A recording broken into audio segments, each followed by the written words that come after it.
시청자 여러분 안녕하십니까. 이제 7월 9일 자정을 막 넘겼습니다. 이제 심야방송 한 편을 보내드리겠는데요. 이번 시간에도요, 이준석과 관련된 내용을 전반적으로 분석해 드리겠는데, 이번 시간의 첫 번째 뉴스는요, 대통령의 지지율 하락이 상당히 위험하다. 이게 지금 이 갤럽 여론조사 결과 나타난 특징 중에 하나가 아닌가. 여기에 대한 이 대책 강구가 상당히 시급하다. 이 말씀을 먼저 드리고 싶고요. 지금 오늘 또 JTBC가요, 어제에 이어서 녹음 파일을 집중적으로 보도하고 있는데, 이 녹음 파일에서 새롭게 나타난 것은요, 이 단일화 카드에도 영향을 줬다. 이 각서가 말이죠. 7억 원짜리 각서가. 이것이 이제 새롭게 불거진 내용입니다. 그리고 오늘 또 말이죠. 어제 처음으로 보도가 된 이 과연 윗선이 누구냐. 여기에 대해서 여러 가지 추측들이 나오고 있는데요. 거의 이제 정확하게 한 방향으로 지금 이제 이 특정이 되고 있는 분위기가 아닌가 하는 생각이 들어서요. 여기에 관해서는 저도 이미 말씀을 드렸지만은 자칫 경찰이 수사 대상이 될 수도 있다. 이러한 전망이 나오고 있습니다. 그리고 이준석 대표의 강한 반발과 관련해서요, 이 권성동 원내대표가 TV조선에 나와서 최종적인 입장을 다시 한번 밝혔고요. 이재호 의원, 상임 고문이죠. 강하게 이준석 대표를 비판하고 나섰습니다. 이러한 내용을 가지고 여러분께 분석해 드리겠는데요. 우선 이 갤럽 여론조사의 이 결과, 굉장히 위험하다 이렇게 볼 수밖에 없는 것은요, 우선 지지율 하락 속도가 너무나 가파르다는 겁니다. 그래서 한 달 사이에요, 53%에서 37%로 긍정평가율이 쭉 빠졌다는 겁니다. 그래서 갤럽 여론조사가 시작된 이후로, 대통령 취임 이후 처음으로 40% 밑으로 빠진 것도 빠진 거지만은 16%나 빠졌다는 거, 이게 굉장히 위험하고요. 두 번째로는 이번 대통령 선거에서 지지 세력으로 강하게 떠올랐던 서울 지역 그리고 충청 지역은 물론이고 20대에서 또 하락이 두드러지고 있고요. 그리고 또 국민의힘의 지지 지역 중에 하나인 부산과 경남에서 지지율 하락이 두드러졌다는 점도 상당히 위험신호다. 그리고요, 이 국민의힘 지지율이 41%인데 비해서 긍정평가율이 37, 4%나 당 지지율보다 빠진다. 이것은요, 아주 신속하게 반전 카드를 마련하지 않으면 국정 장악력 약화로 이어질 수 있다. 이런 우려 섞인 전망도 나오고 있습니다. 그리고 참고적으로요, 이 데드크로스 현상이 나타난 것을 직전 대통령이라고 비교해 보면, 박근혜 대통령은 취임 후 1년 10개월 만에, 문재인 대통령은 취임 후 2년 5개월 만에 나왔다라는 점에서 지금 불과 두어 달밖에 되지 않는데 너무나 빠르게 나타났다는 하는 것도 상당히 경계심을 지금 불러주고 있어요. 그러면 왜 떨어졌느냐? 우선 내부적으로 보면요, 인사 과정에서의 여러 가지 잡음들, 그 다음에 삼고로 인한 민생 경제 악화가 주 요인으로 지금 지적되고 있고요. 갤럽 조사에서도 부정평가 1위로는 인사가 25%, 그리고 경제 민생이 12%, 경험과 자질 부족이 8%로 되어 있습니다. 그리고요, 또 지금 평가를 보면요, 대통령의 일부 발언과 태도도 부정평가를 키운 것 같다. 이렇게 대통령실에 있는 한 인사도 평가하고 있다고 합니다. 예컨대 박순애 장관 임명과 관련해서요, 인사 실패다 이런 지적이 나오니까 전 정권에서 지명된 장관 중에 이렇게 훌륭한 사람을 받느냐 이렇게 되물은 점, 그리고 이 박순애 장관한테 임명장을 주면서 언론과 야당의 공격을 받느라고 고생이 많았다는 취지로 얘기한 점, 이런 점들이요, 오히려 국민을 화내게 했다 이런 평가가 나오고 있고요. 그 다음에 국제적인 요인으로는 코로나 팬데믹, 그 다음에 우크라이나 전쟁 여파, 이런 것도 지금 대통령의 긍정평가율을 낮추는 요인이 되고 있다. 그래서요, 이제는 저도 여러분께 말씀을 드렸지만은 정책 이 어젠다를 갖고 우리 국민들에게 직접 호소하는 길밖에 없지 않느냐. 그래서 이번 일요일부터 이루어질 예정으로 있는 각 부처의 업무보고가 반전의 모멘텀을 만들 수 있을지 우리가 관심 있게 봐야 될 것 같고요. YS 때도 신경제 100일 프로그램, 그리고 DJ 때는 IMF 위기 극복, 이런 큰 어젠다를 윤석열 정부에도 빨리 내놔야 되는 것이 아니겠느냐. 이런 지금 지적을 하고 싶습니다.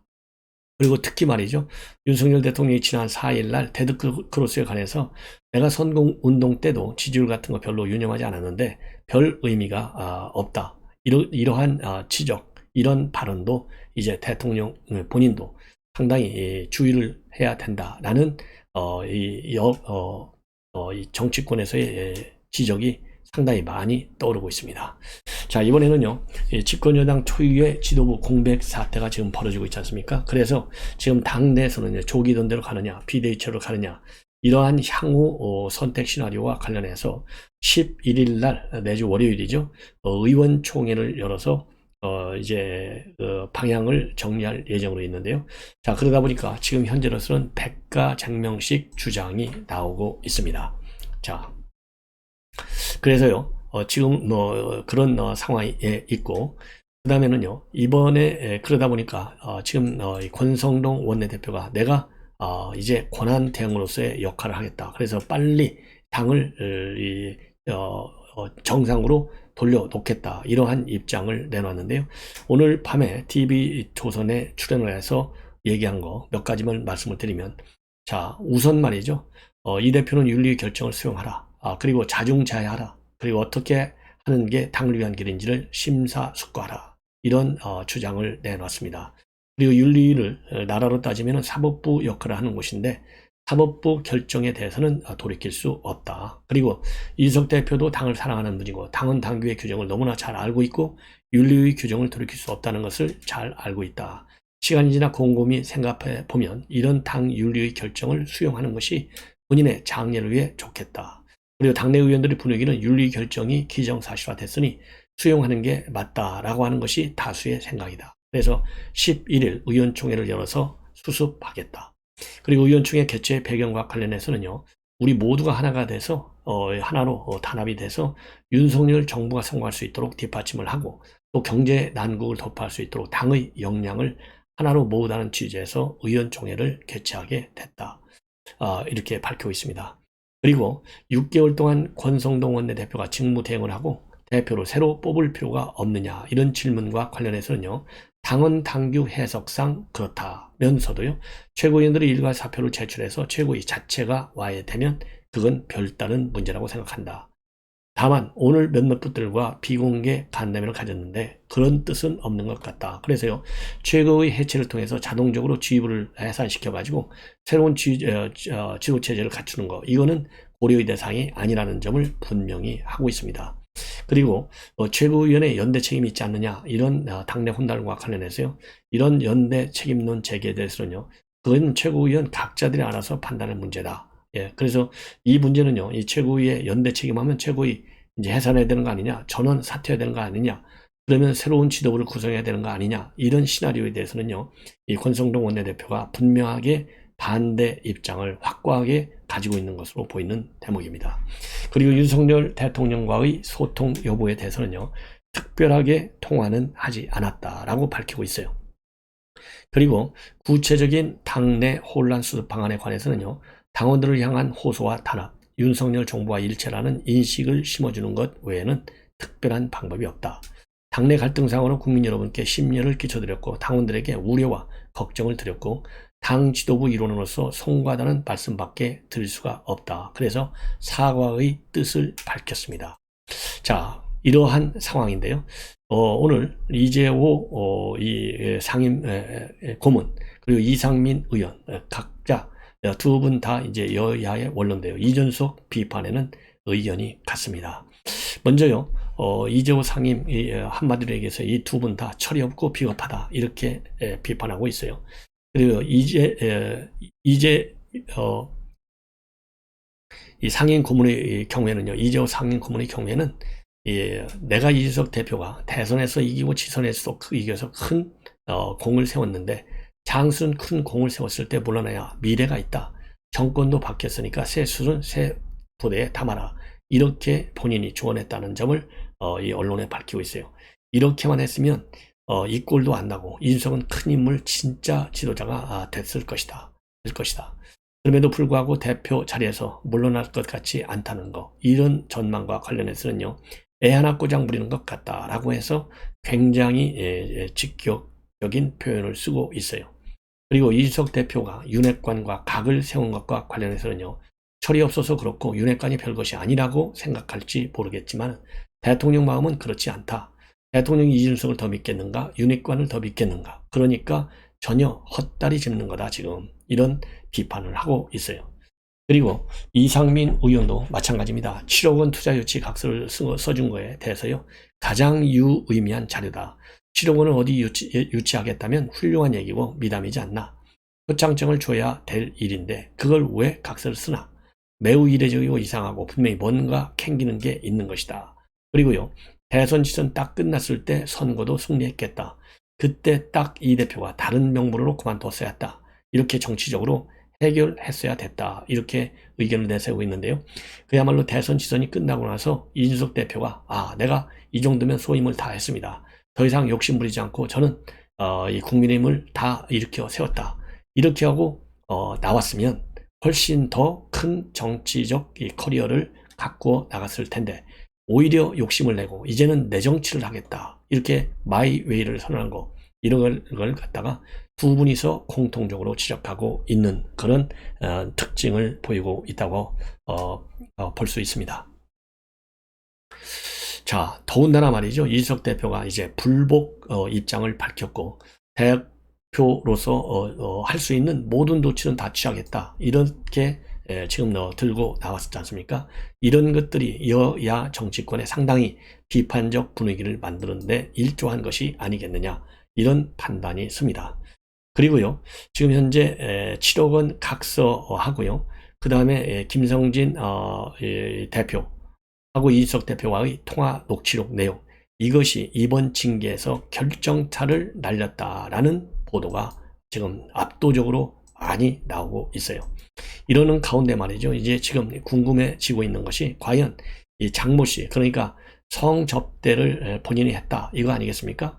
자, 그러면서 이 장모 씨한테 김철근 정무실장이 7억 원 각서를 써줬어요. 그래서 이 장모 씨의 녹음 파일을 JTBC에서 어제에 이어서 오늘 또 보도를 하고 있습니다. 그래서 이제 윗선이 과연 누구냐, 이것이 이제 관심이 되고 있고 언론에서 집중적으로 취재가 되고 있습니다. 자, 그런데요, 지금 윗선이 둘이 되고 있어요. 지금 오늘 보도에 따르면 둘인데, 하나는 어떤 윗선이냐, 국민의 캠프에서 활동한 윤모 씨로 지금 보도를 하고 있어요. JTBC에서. 그러면서 이 윤모 씨는 누구냐, 당선인 비서실 정책위원으로도 활동을 했고 현재는 정부의 자문위원으로 활동 중이다. 이렇게 얘기를 하고 있는데요. 자, 이 정도면 뭐 여러분들, 그리고 또 중앙일보에서, 이건 JTBC 보도고요. 중앙일보에서는 MB 때 청와대에서 행정관을 한 사람이다. 이렇게까지 보도했어요. 이런 거를 전부 다 이 조합을 잘하면 누구겠구나, 이렇게 여러분들도 판단을 하실 겁니다. 저도 뭐 대충 진장은 가는데 아직은 제가 먼저 실명은 말씀드리지 않겠습니다. 그리고요, 지금 JTBC가 별도로 취재한 바에 의하면 다른 윗선도 존재하는데 윤모 씨보다도 훨씬 더 정치적 입지가 높은 사람이다. 그리고 아직은 실명을 밝힐 만한 상황은 아니고 좀 더 지지한 토벌이다. 이 얘기는요, 상당히 센 사람이다. 이거에는 뭐 더 이상 의문의 여지가 없는 것 아니겠습니까? 그래서 국민의힘 내부에서는요, 이 윗선 의혹과 관련해서는 당연히 고발을 해서 수사로 밝히자, 이런 얘기까지 나오고 있다고 하고요. 지금 이제 JTBC 보도에 의하면은 JTBC 차원에서 윗선이 존재한다고 하는 것이 사실이라 하더라도 취재로 밝히는 데는 한계가 있을 수밖에 없다. 그리고 윗선의 존재 여부는 애초에 고발된 내용이 아니기 때문에 사건의 본류라고 볼 수 없다. 이렇게 지금 이 보도를 하고 있어요. 그리고 경찰은요, 장 씨를 불러서 윗선의 존재까지도 물어보려고 했지만은 녹음 파일에 나온 것처럼 윗선이 홀다라고 했다, 이런 말만 남기고 잠적한 상황이라고 합니다. 자, 이거와 관련해서 이 구체적으로 과연 그러면 윗선과 관련해서 뭐라고 얘기를 했느냐, 이렇게 되어 있어요. 어제 이건 보도된 내용인데요. 여기에 어디에 뭐라고 국회의원 선거 나갔던 형님이 있어요. 그 형을 통해서 이렇게 들어간 거야. 지금 그 사람이 어머머 비서실이야. 그러니까 이 사람이 이걸 들고 가서 얘기를 했을 거 아니에요. 다이렉트로 이 사람이 그래서 뜬 거야. 이해 가요? 이렇게 얘기를 했고, 그러면서요, 성접대 물증을 그러니까 찾고 있으니까 얘기할게요. 윗선에서는 안 돼요. 진짜 윗선에서는 자꾸 홀딩 하라잖아요. 이렇게 얘기하고 있어요. 자, 그래서 이 7억 원을 받은 내용하고요, 이런 윗선들, 또 녹취록들, 이런 것들이 이제 결정타를 날리고 있다. 이렇게 되어 있었는데, 이 윗선이 이 7억 원 유치 각서가 말이죠, 또 다른 이제 논란을 야기하고 있는 것이 오늘 JTBC가 보도한 내용인데요. 윤석열 대통령과 안철수 후보의 단일화 과정에서 협상 카드로 활용했다라는 주장이 JTBC에 의해서 처음으로 보도가 됐습니다. 자, 그러면은 7억 원 이 투자 각서 왜 단일화 협상 과정에서 거론됐느냐? 이 음성 파일에 나오는 내용을 보면요, 이 장 씨가 뭐라고 얘기했냐면, 안철수와 합당한 것도 안철수한테 그걸 각서를 보여줘서 합당된 것이다. 이준석이 내 마음대로 컨트롤할 수 있다. 그러니까 안철수도 합당하라. 이렇게 나오고 있어요. 자, 그러니까 이 7억 각서 때문에 안철수 지금 의원이 합당에 동의를 한 것이다. 이렇게 해석될 수 있는 해목입니다. 그리고 조금 전에 말씀드린 대로 윗선 정치인이 있다라고 하는 주장, 이 두 가지. 그러니까 이 단일화에도 영향을 줬고 또 별도의 윗선 정치인도 있다. 예, 이 두 가지가 이제 새로운 폭발성 이슈가 될 것으로 저는 보입니다. 그래서 이것이 그러니까 여러분들께서 이 내용을 잘 읽어보시면요, 이 단일화 카드에서 7억 각서를 써줬다. 그리고 이준석은 내 마음대로 컨트롤할 수 있다. 이런 얘기를 보면은요, 상당히 이준석에게 약점이 있으니 단일화를 한다 하더라도 안철수 의원한테 손해볼 게 없다. 이런 얘기나 되지 않겠습니까? 여기에 관해서요, 이 각서라는 얘기는 안철수 의원 측에서는 이번 보도를 통해서 처음 알게 됐다. 이런 입장을 비쳤습니다. 자, 그래서요, 이 단일화에 영향을 줬는지 안 줬는지, 그리고 윗선의 정치인이 과연 누구인지, 지금 이준석 대표의 경우에는요, 이 윗선과 관련해서는 지금 윤핵관이 틀림이 없다. 이러한 입장을 보이고 있어요. 그래서 이런저런 의견들을 쭉 종합하면 여러분들께서도 과연 윗선이 누구인가에 관해서 대충 짐작은 될 것이다 라고 보여집니다. 자, 이번에는요, 지금 이제 이준석 징계와 관련해서요, 지금 국민의힘 게시판이 양분이 되고 있어요. 2030들은 유튜브만 믿고 징계했다니 믿을 수가 없다. 그래서 이제 탈당을 해야 되겠다. 이러한 지금 사이트 글들이 훨씬 더 많다고 합니다. 그래서 2000개가 넘는 글들이 지금 쏟아져 있다고 해요. 그래서 윤핵관 기성정치를 향한 분노의 글이다. 대부분이 징계사유가 품위유지 위반이냐? 그렇게 따지면 국민의힘에 품위 있는 사람이 어디 있느냐? 구태들 심기를 불편하게 한 죄가 있다. 차라리 이재명을 뽑았어야 했다. 이러한 뭐라 그러죠? 이준석을 옹호하는 논리들이 더 많다고 그래요. 그래서 이준석은 버텨라. 당 스톱시켜서 구태를 몰아내자. 이런 얘기까지 나오고 있고요. 그리고 이 60세대 이후, 그러니까 좀 연세가 드신 분들은요, 싸가지 없이 굴더니 속이 시원하다. 이렇게 해서 징계에 찬성하는 입장이 훨씬 더 많다고 합니다. 이 부분은. 자, 그래서요, 싸가지 없이 굴었던 것 고스란히 돌려받는다. 자업자득 여러 차례 기회가 있었다. 이러한 반응이 많다고 그래요. 그리고요, 민주당 지지세가 강한 사이트나 여성 이용자 비중이 높은 사이트에서는 대체로 징계 자체에 찬성하고 있다. 이렇게 나오고 있고요. 자, 그 다음에는요, 또 이 대표는 대통령의 부하가 아니다. 그래서 또 이준석을 옹호하는 글들도 제법 나오고 있다고 합니다. 그러면서요, 총선은 안중에도 없나봐. 안철수 권성동으로 이길 것 같나? 도로 한국당 된 거 축하해. 이러한 이 반발들이 나오고 있다고 그래요. 예.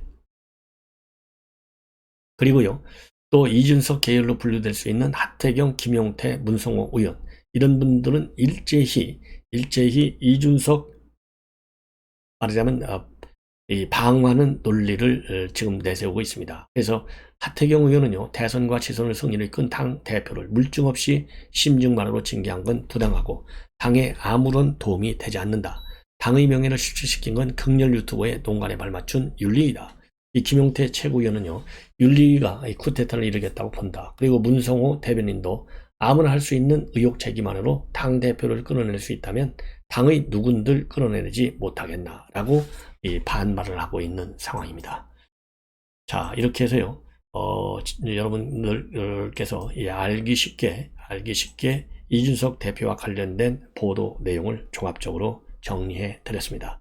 시청자 여러분들의 많은 시청을 부탁드리고요. 편안한 밤 되시기 바랍니다. 대단히 고맙습니다.